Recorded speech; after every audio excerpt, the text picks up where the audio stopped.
C'est quoi une épreuve? Vous savez ce qu'il dit le Rav Arush d'une épreuve? Il dit que, c'est une chose magnifique, il dit que l'épreuve, c'est une lettre d'amour d'Hachem. Le seul problème, c'est qu'on ne sait pas la lire. Mais on ne sait pas la lire.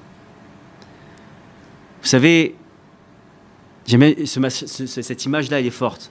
Vous savez ce que c'est une épreuve? Une épreuve, dans chaque épreuve, il y a une lumière d'Hachem.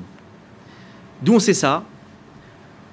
Le Rav rapporte comme ça que quand on a reçu la Torah, la première chose qu'on a vue au Har Sinaï, au-dessus de la montagne, c'est un nuage sombre, noir. Imaginez, on annonce qu'on va recevoir la Torah. Normalement, on devrait avoir une lumière, des étincelles, feux d'artifice. Non, la seule chose qu'ils ont distinguée au-dessus du Har Sinaï, du mont Sinaï, c'est un nuage noir et des coups de tonnerre. Imaginez. Et où il était Hachem? Dans ce nuage noir d'Afka. Il était là-bas dans ce nuage noir. Et ils ont compris quoi? Que c'est là-bas qu'il fallait aller chercher Hachem. Toute notre vie, on doit comprendre que nos épreuves, c'est ce nuage noir. Il y a deux choses. Soit on rentre dans le nuage noir et on va chercher la lumière qui s'y trouve, et on va chercher Hachem, soit on reste à l'extérieur du nuage. Et on se dit non, j'ai peur. Mais sachons que s'il n'y a que comme ça qu'on cherche Hachem et qu'on trouve Hachem et qu'on se connecte à Hachem. C'est quand on rentre dans ce nuage noir, donc quand on rentre béhémet dans les ténèbres, que là-bas il est Hachem. Il est nulle part ailleurs. C'est pas sous le masgan, c'est pas sous la lumière, c'est pas au soleil sur un transat en buvant son cocktail. Hachem, il est d'Afka dans les ténèbres.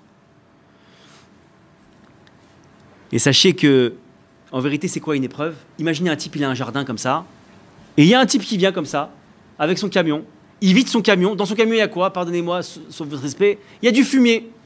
Il y a du fumier, c'est des choses qui sentent pas très bon. Mais sachez que dans ce fumier, il y a un diamant qui vaut 1 million de dollars. Caché dedans, dans le tas de fumier. Qu'est-ce qu'il fait, le type qui reçoit dans son jardin? Première réaction. Eh, dis-moi, ça va pas ou quoi? Retire-moi ça tout de suite. Non, je veux pas de ton fumier, moi, dégage ça de mon jardin. Je veux pas, ça sent pas bon. Retire-moi ça. C'est ça qu'on a tous comme réaction quand il y a une épreuve. La première chose qu'on a en nous qui se passe devant une épreuve, c'est quoi? Vite, je veux m'en débarrasser. Vite. Je vais voir un tzaddik, je vais faire ça, on m'a dit de faire ça, et ça, les trucs. Mais dans le fumier, il y a un diamant d'1 million de dollars. Rentre ta main dedans, cherche le diamant. Il y en a un tout le temps, c'est une règle. Dès qu'il y a une épreuve, dès qu'il y a les ténèbres, dès qu'il y a ce tas de fumier, il y a un diamant d'1 million de dollars dedans. T'as le choix. Soit tu dis au livreur, tu lui dis, regarde, tu dégages ton fumier tout de suite de chez moi. Soit tu dis, tu sais quoi? Je te bénis. Et vous savez plus que ça, le plus beau cadeau qu'Hachem nous fait, c'est quand béhémet, j'ai cherché, j'ai trouvé ce diamant d'1 million de dollars. Et vous savez ce qui se passe? Dafka, qu'est-ce qui revient? Le livreur de fumier. Excusez-moi, je vais vous débarrasser le fumier. L'épreuve, elle s'en va.